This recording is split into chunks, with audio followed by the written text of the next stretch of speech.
So the phrase "go to college," you know, it took me a while to get it, but the older I get, the more I realize what it really meant was continue that education into something that you want to pursue.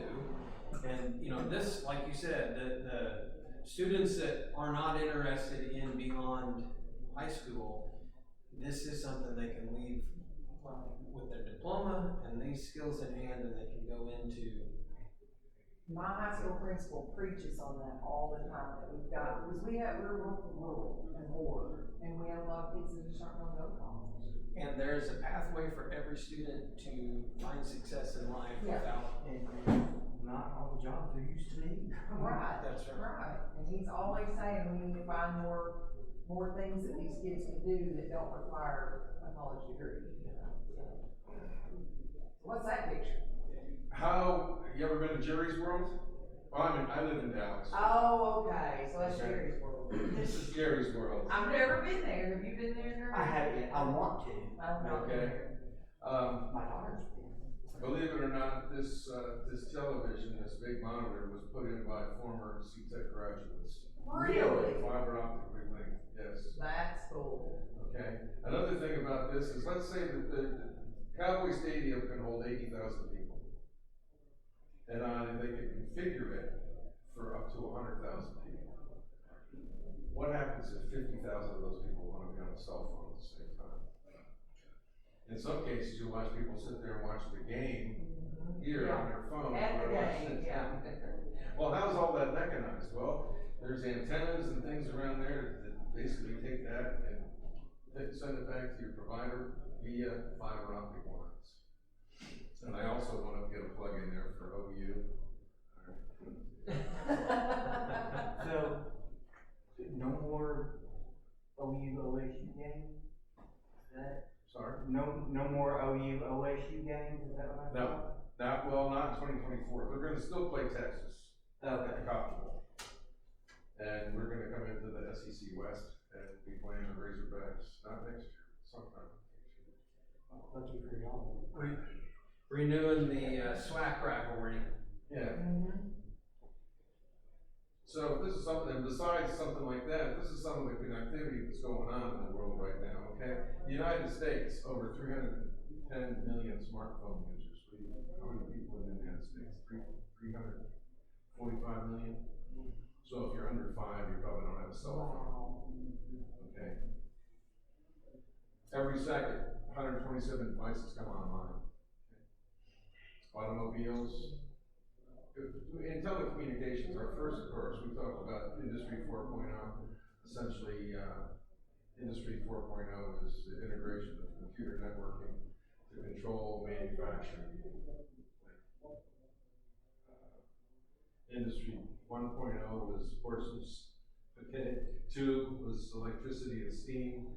3 was a little bit of electronics, and then now it's completely controlled. Okay. So you'll hear the term IoT, Industry of Things, Internet of Things, I'm sorry, and then IIoT, Industrial Internet of Things, where you can basically send a file for shoes or whatever you want, just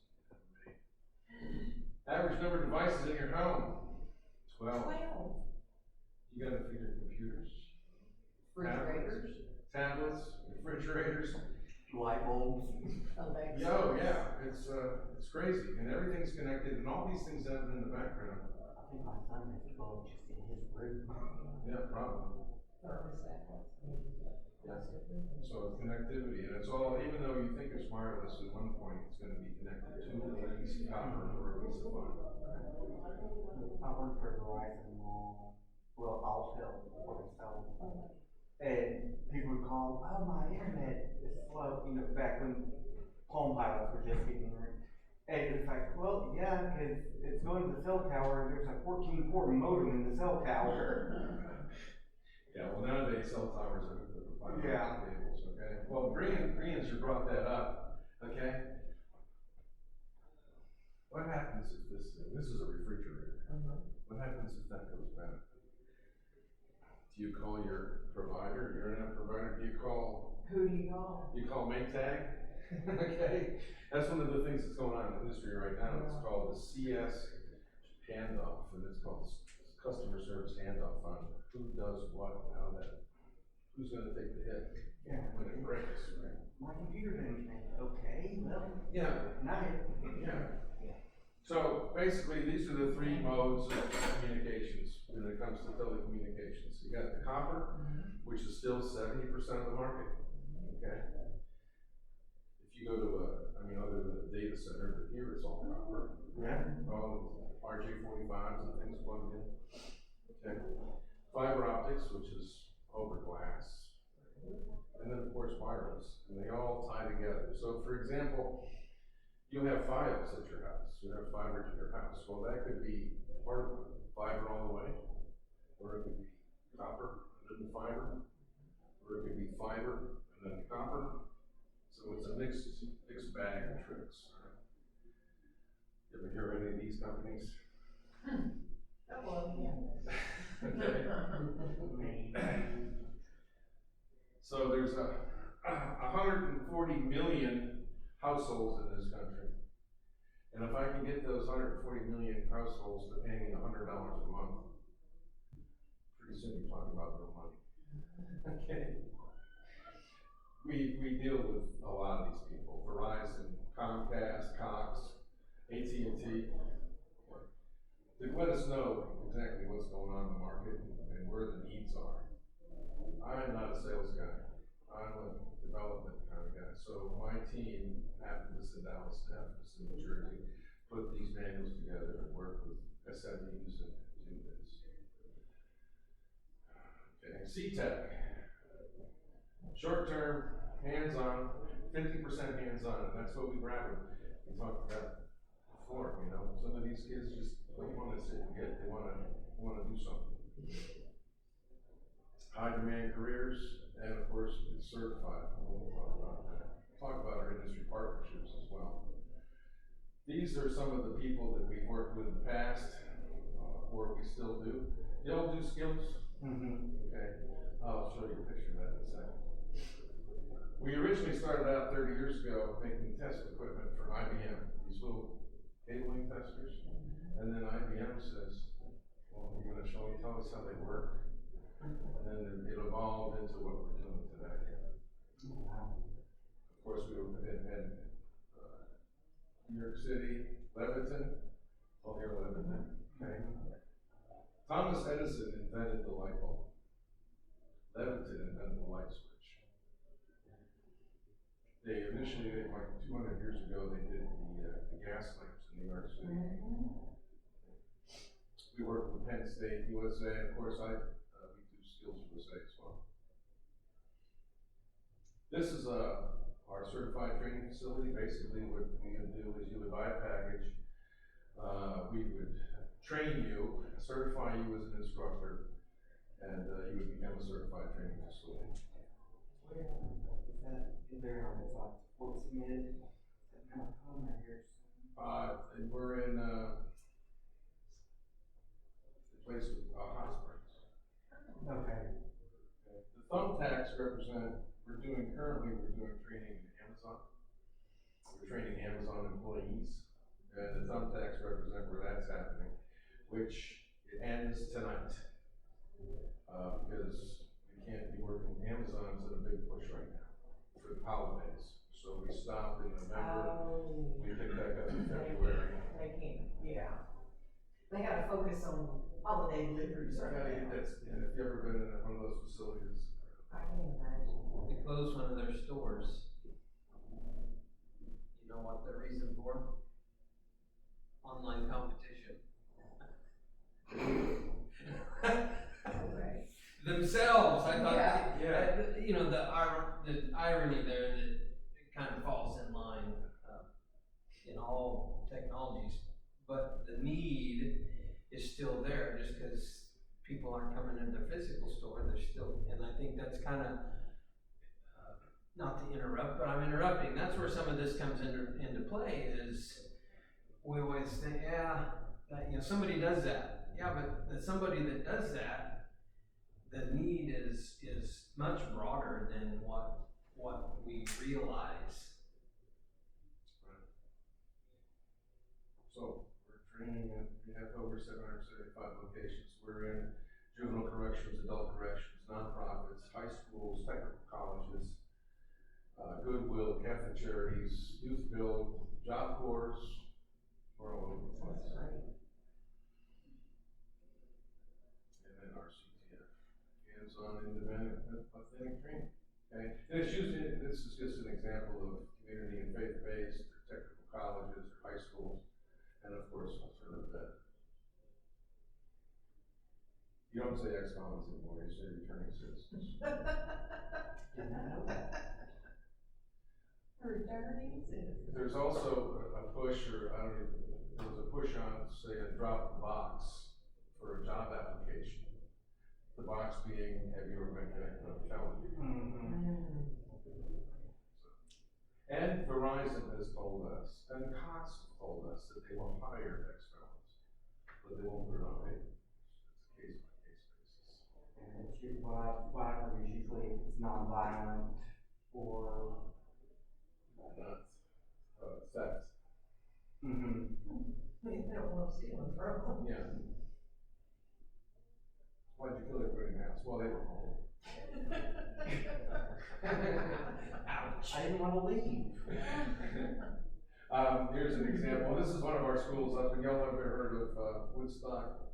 Mm-hmm. Woodstock really didn't happen in Woodstock. It happened in Bethel, which is around, this is the school up there in Bethel. This warms my heart because they're all smiling, and more importantly, they got the books open, right? Yep. Over here on the right side, it says Skills USA. I was about to say, that was like a. Prior to COVID, we did state competitions in Texas and New York. And in 2001 and 2002, we did nationals when they were still in Kansas City before they moved to Louisville. Louisville. Yeah, You're right. yeah, you're right, Louisville, I've been there, so. I should, because I always go to the Corvette Museum. There you go. And there's our train the trainer. So we train the trainer. So basically, you come to Sparta, New Jersey, or we'll come to you. And it's basically a week's worth of training. We'll go through all 5 of the programs, get you spun up on the hardware, how to operate it, all certification process, and all those things. That's my chart. Engage, educate, deploy. I like it. That's Clear Creek ISD. That's outside of Houston. Basically, all those kids are parents. Most of them work at Mass. Wow. And then here's our industry partner. So before we release something, we're going to go to our partners and say, okay, does it make any sense to you? Okay, does it seem to work and fit the bill? So they approve our curriculum for content applicability.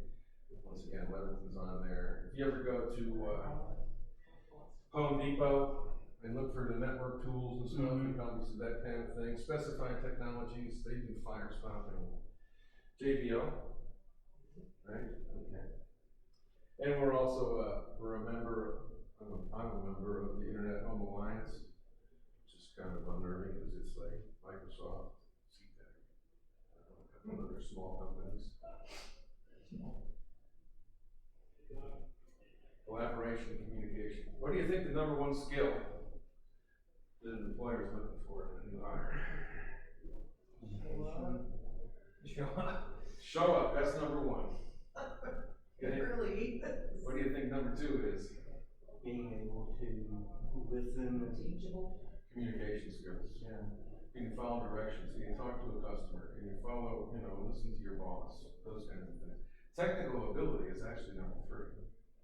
So if you just show up and I'm not saying you can BS your way through it, but I know lots of people that say I'd rather have somebody show up and be willing to try something than somebody that shows up and knows how to do it, but knows how to do it and just back out the way they're gonna do it. and they're not a pain to work with, right? Mitchell has that with me. Engagement, right? Like I said, we're over 50% hands-on. You're better at what you've done. Engagement, hands-on, authentic tools. We're gonna do the real deal in our little classroom. You notice you don't need a whole lot of space. Okay? Don't need a dedicated lab. and basically stackable credentials. Okay, we have middle school and elementary programs. Yes. But we're more or less, right now, here, we're talking about the advanced programs. It's called CPS, Communications Pathway Series. There's a series of 7 10-hour STEM programs, 5th grade reading level, into CTEX, which is a little bit higher, 6th and 7th grade reading level, and then our certifications are 7th grade reading level. And all you need is basic math, you're off to the races. Oh, that guy's pretty funny. Anyway. Look through your time.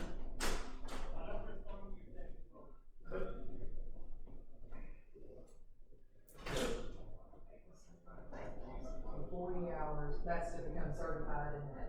Yes, ma'am. So that's for a student. Now, this is average time to completion. It could take you, Oh, okay. if you're in a technical college, you probably could do it in 35. Whatever. If you're in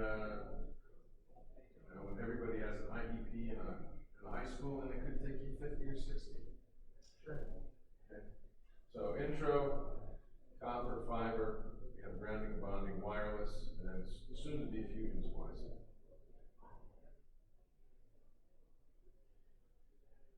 Anytime I have a chance to pull in an objective from what used to be called Common Core, Yeah. okay, we bring those kinds of things in there. So we support what's going on. And of course, we comply with standards, right? TIA, Telecommunications Infrastructure, Electronic Engineering Association, CEA, all those. Okay? And you're going to see these other two here in a minute. CEDIA has training programs in the smart home realm, and Pixie has training in the commercial realm. And Pixie and CEDIA also recognize our programs, and they give you continuing ed credits towards their certifications. Okay, we're going to use this is right out of the book. Authentic tools, right? We're going to have students complete an invoice, do the whole thing. For example, if you want to put one of these jacks in here, RJ45 computer jack, it's $140. And according to standard, you got to do 2. So that $280 what you're charged for those. So we have to compute the labor, parts, cleanup, all that stuff. Manuals are on, and we have manuals if that could move. Anytime you see the clipboard, it indicates that there's a movie. Support video, take notes. We also have in telecom how to take notes, right? Main point, secondary points, all that. New terms are in bold. And then each module has a module review and any new terms that came up in that module. And then here's an example of the stackable credentials, telecommunications technology, network cabling specialist. And you can see the Dixie. You can BICSI.org or CEDIA.org. You can see that we're one of the recognized. That one screwed up too.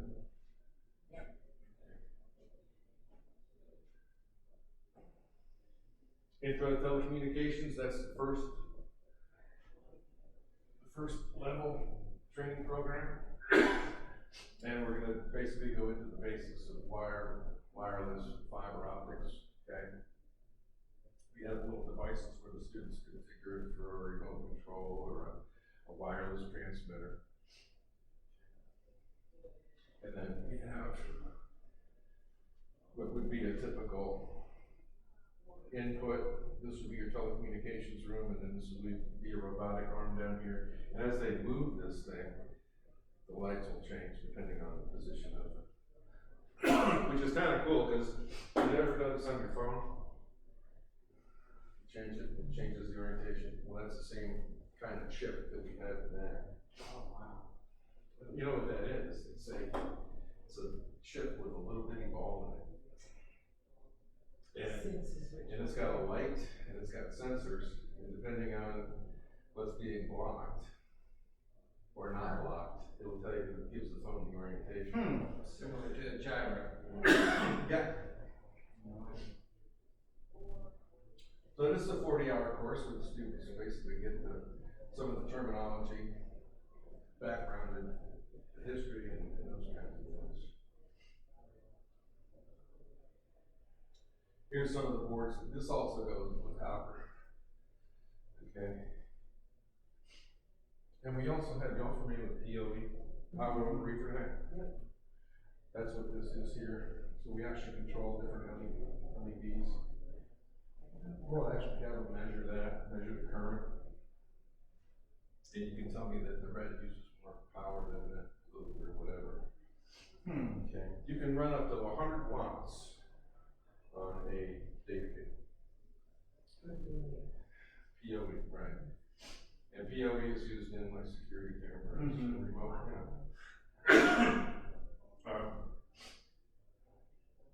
Right. Oh yeah, so typically like an LED strip of LEDs is 2 watts per foot. So you could run 50 feet of LEDs off a Cat 5. Wow. Pretty cool, huh? That is pretty cool. And you can see where this would be new construction, where these boxes are already put in. And then down here would be the kind that have the dog legs on them for retrofitting. Fiber optics, okay. You'll notice that so for copper, if you had a class size of 10, you would get 6 of these. 1 for the teacher, and then 2 per for the students. With fiber, you get 5 of these, and you get the instructor kit, which has the high-end power meters, light sources, and those kinds of things, okay? We also have the trainer, different kinds of connectors, and each one of these has a different attenuation value, because what we're trying to do is light budgets. How much light can I lose? What kind of overhead do I have?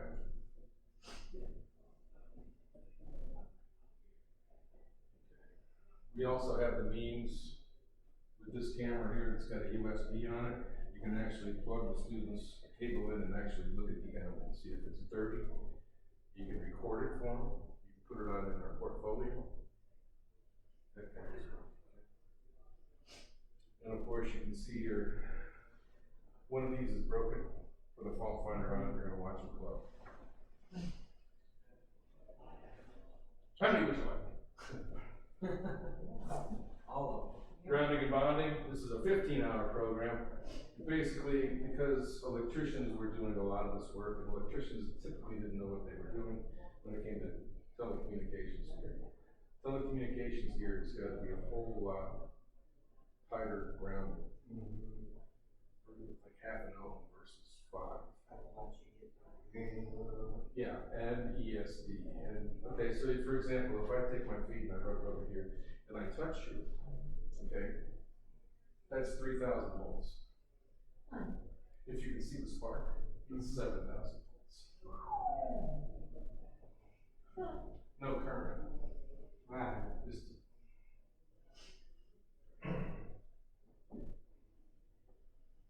wireless, okay? Most of what happens inside of a building or let me back up. Cell calls are usually from an inside of the building. And the buildings are not conducive to passing RF energy. Okay? So in a lot of cases, you'll have antennas that are all over the place. You'll route that back to a provider via fiber optic cable. Or in other cases, you'll just have antennas that go to an antenna on the roof that points to the local cell tower. Okay. What's cool about this is this comes off of here, and basically replicates a cell phone. Okay, and then the students have directional antennas and omni antennas to where they can steer the pattern, and then there's a display that will tell you what the signal strength is. So they have an idea what that's all about. And of course, we have the drill and templates, and we're actually going to have them this comes off of here, and they're gonna mount one of these things, and they're also gonna mount an antenna. So we give you it's got plywood, cement board, plaster board, sheetrock, and they'll actually, when we give you all the parts to mount those in different things. How to mount it, how to operate it. Okay. So that's pretty cool. And then here's the latest and greatest. Okay, fusion splicing. This is where demand is right now for all the build out that's happening with the infrastructure. So if you have a fusion splicer, what you're gonna do is basically use your cooling and cladding. The machine's gonna line it up, hit it with electrodes and melt it together. Very little loss. So as far as comes, so anytime you're gonna fusion splice is gonna be like from the provider mid-span. Did you ever see those little white vans down the side of the road? Yep. That's what's going on inside of there, right? Oh, okay. And then when they get to the customer, like, you know, the NID is that gray box on the outside of your house. They'll actually do a connector, they'll fuse a connector so they can plug it.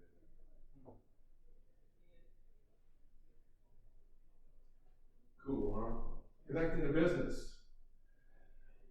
This is a 10-hour capstone course, basically how to find a job, how to search for a job, how to do a resume, how to do all those kinds of things. Okay. How to set goals. It's really cool on soft skills. We also have, that goes with that, for the job developer.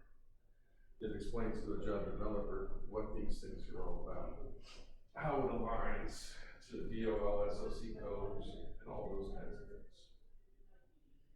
Cool, huh?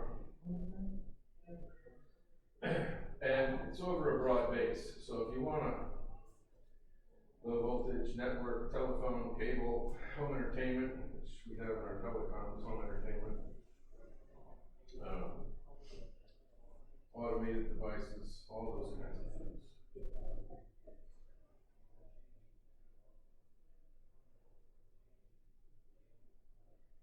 C-Tech around the nation. These are where some of our graduates ended up working, okay? Of course, I talked to you about Jerry's World, AT&T Stadium. Sutter Home Wine, what do you think? Why does Sutter Home Wine need cabling? I'm sure they got a heavy data center for all the water. Well, that, plus they also have monitors, moisture monitors all over the fields. To figure out what the moisture, you know, and then what happens when they pick the grapes while they get broken, right? Put them together. All that heavy equipment going through too, yeah. Grand Ole Opry, down at Universal Studios, and one of ours. And then yes, when they redid the Statue of Liberty a few years ago, we had the guys from LaGuardia Community College, our graduates went out and worked on that. And career placement results all over the place. And you're going to find that most of what's happening with the new build out is it's not going to be AT&T, it's going to be subcontractors, it's going to be local telcos that are going to be doing all this. And they're going to buy them because they don't know what they're doing necessarily just yet. Here's an example of some of the pay scales. A livable wage. Oh, probably 5 or 6 years ago, we had Time Warner walk into one of our colleges in New York and hired everybody in the classroom at $19. Wow. And I was going to tell you about, we worked with a community college out in Pittsburgh that got a grant because when United, what airline was it that moved from Pittsburgh to Charlotte? US Air? Yeah, it was who American bought out, so I think it was US. Yeah, well, that left people that didn't want to move, and we basically had a class of stewards and stewardesses and taught them all this stuff. And they had the employers come in and, you know, if you want a job, you have one. few of them wanted to stay on unemployment for 5 or 6 more months.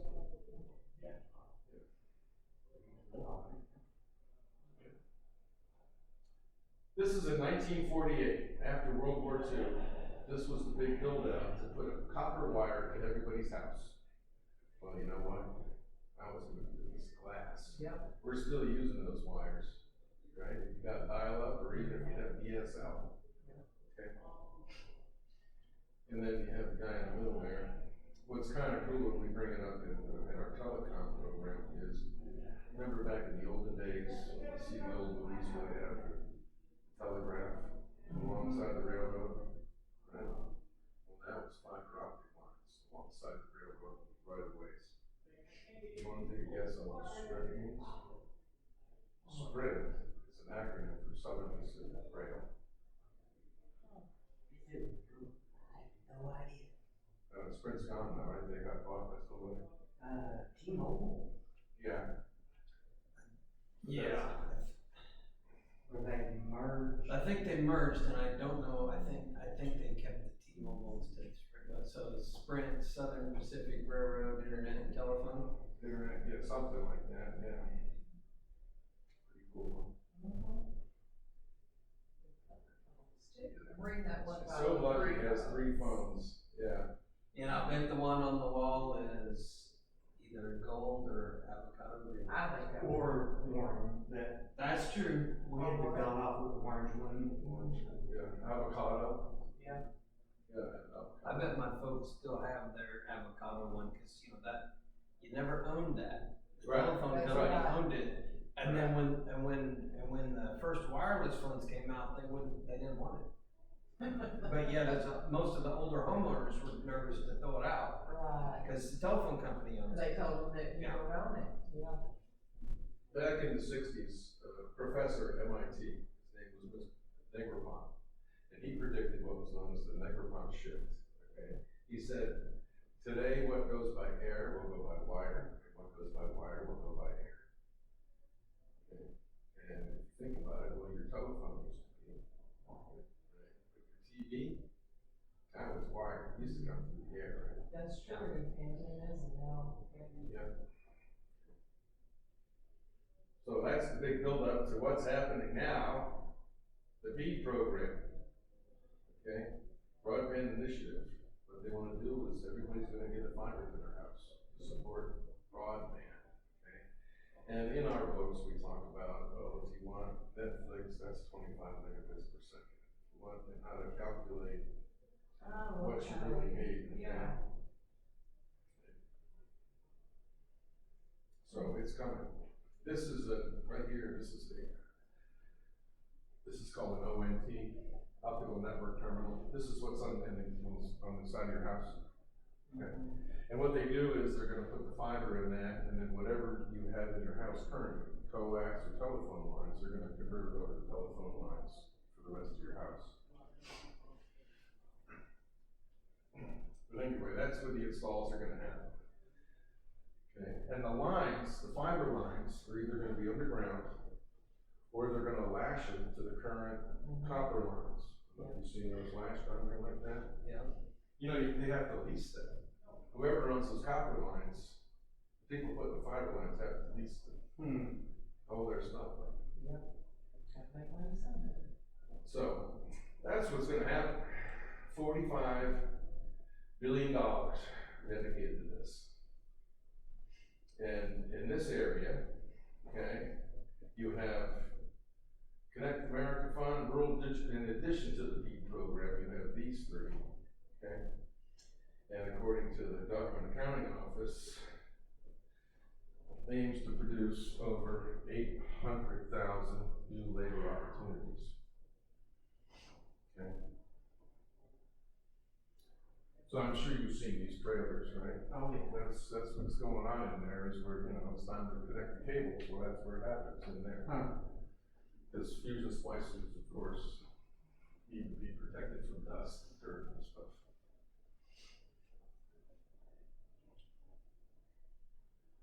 That's what it's all about. Pretty cool, huh? So the big question that usually gets asked is, if we don't have this, where does it fit? And so for me,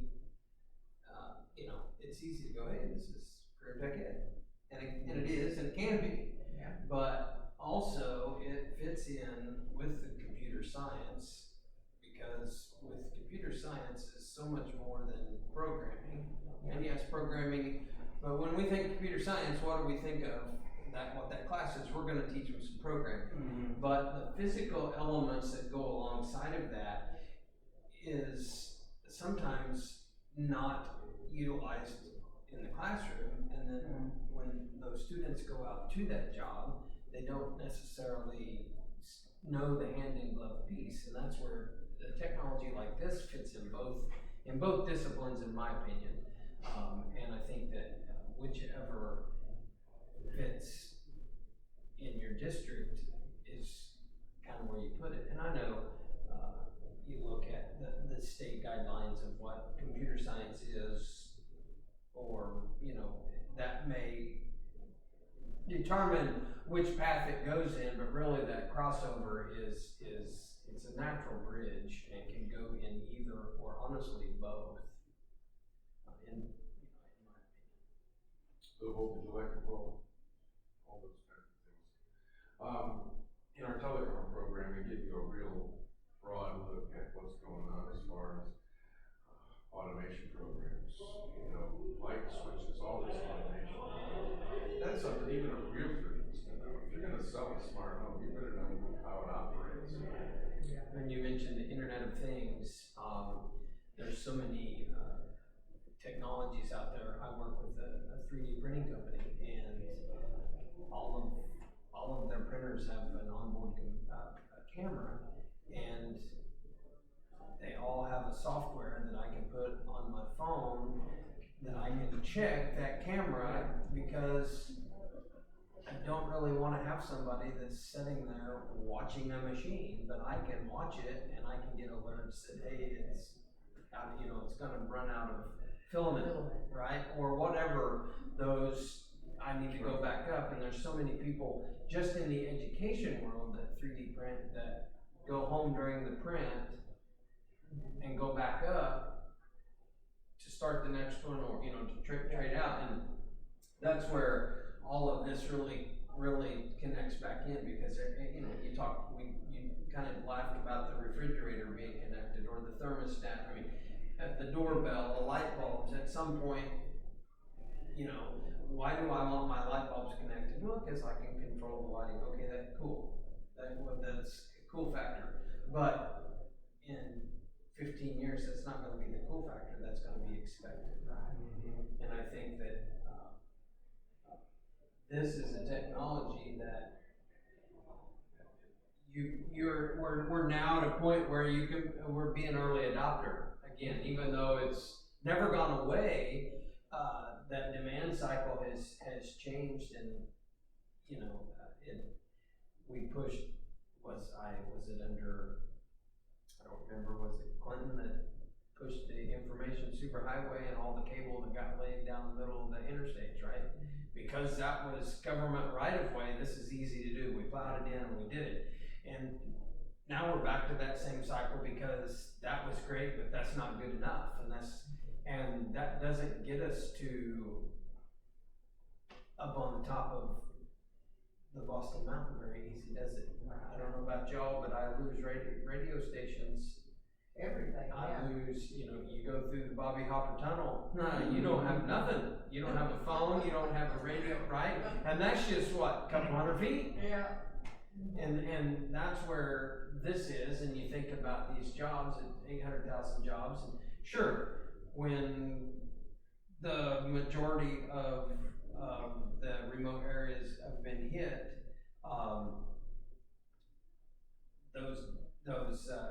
those employees are gonna go to a different part of the state or whatever, but those companies that right now don't have, and over the next decade it's kind of like the whole, we don't have enough computer programmers, right?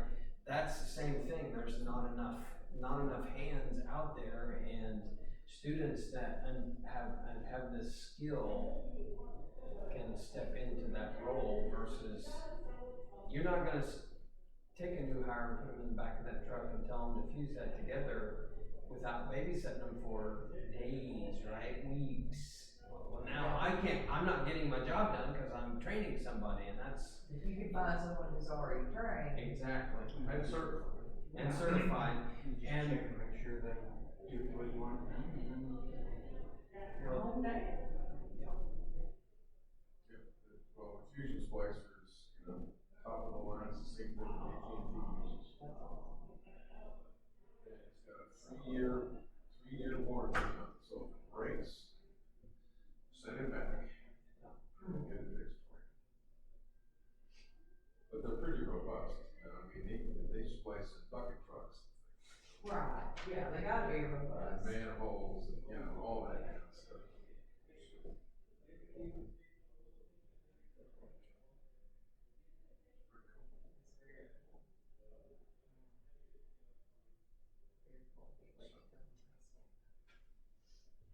So like you said, he can take a look at the Yeah, video too, right. and maybe some things where you can, if you forget a detail, we're just a phone call away. And,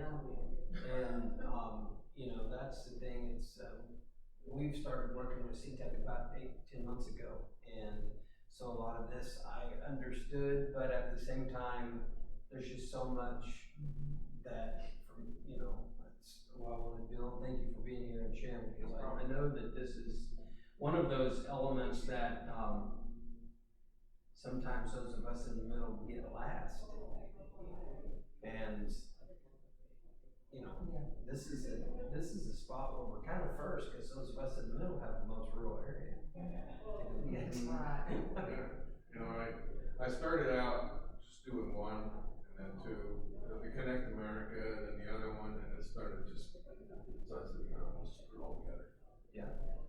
But I mean, you look at Arkansas, and you can pick out pretty quickly, but it's the whole state. That's one of the Parts of Dallas. other than part of, Northwest Arkansas, right? Mm-hmm. But the rest of the state is getting all of these funds, and I think that with an education program, if you can find any funding above your normal budget, that helps the whole school. Trying to figure out that one little street over in Western Park, where that is, or if that's just an area that there's no population. This here? No, in Arkansas, right above the R. Oh, yeah. It looks like they're already done. Yeah, it's a lake. It probably is. It's where. It's a lake. Oh, right. Well, that part up in the northern part probably is, it's Bull Shoals and Yeah. Northport. Yeah, cause I'm with you, I'm thinking, I'm not sure Yeah. what's over on the eastern side there. That part there. Close where I'm from originally, from around Jasper, stuff like that. I know there's gotta be need up there, unless they're just looking at that one, stop for the national forest, forget that. Well, that's the That's another that's part. the other part, it could be, that's probably what that one in the lower left is part of the national forest down there too. So where did you learn to find it? Our educational co-op, brought someone in and trained us. Years ago. And I bought a kit, a fiber termination kit on eBay. And I terminated all the fiber in our school and we put it in there. Oh, wow. We printed it, like I didn't use the kind of glue, but we learned to print it and everything. I had that little, telescope looking thing that you showed, I had one of those, I messed up with it, but I don't do it anymore because now it makes sense. Yeah. Cause I want it to be done better than what I did, but we had to, polish it Mm-hmm. and, all right. Wow. I don't think it was us. That was the hardest part for me, was stripping that little. That right. Yes, that was the hardest part for me, I really struggled with that. And it's like you said, once you get it stripped, it's just like a hair, I mean, it's so Well, yeah. tiny. That's why we have these trays, because you have to work over your tray.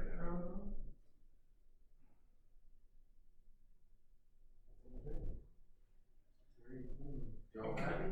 Again, your badges that you joined us, I'd love to. All email two you of and us. Tell you thank you. You know, are you sure you got enough battery and all that? I hope I did.